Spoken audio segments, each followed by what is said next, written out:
സഹോദര സഹോദരി ബന്ധമൊക്കെ വളരെ സ്നേഹത്തോടെ കരുതിയിരുന്ന ഒരു തലമുറയ്ക്കപ്പുറത്താണ് ഇപ്പോൾ ഇത്തരത്തിലുള്ള ചില വാർത്തകൾ വരുന്നത്.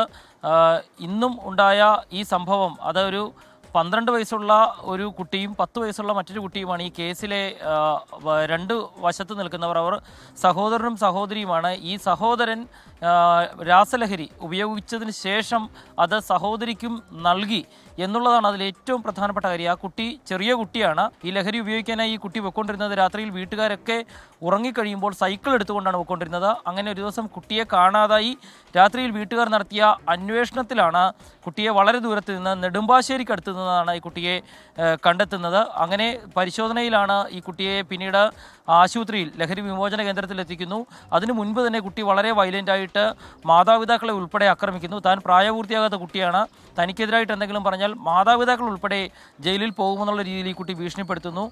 പക്ഷേ ഇപ്പോൾ ലഹരി വിമോചന കേന്ദ്രത്തിൽ ഉള്ളപ്പോഴാണ് ഈ കുട്ടി സഹോദരിക്ക് ഈ ലഹരി നൽകിയ കാര്യം പറയുന്നത്.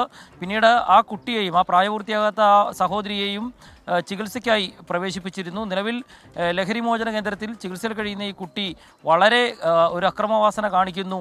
അത് ലഹരിയുടെ ഉപയോഗം ആ കുട്ടിയുടെ മാനസിക നില തകരാറിലാക്കിയിരിക്കുന്നു എന്നുള്ള വിവരമാണ് ലഭിക്കുന്നത്. അതിലുപരിയാണ് സ്വന്തം സഹോദരിക്ക് മാരകമായ ലഹരി ഈ കുട്ടി നൽകിയിരുന്നു എന്ന വിവരം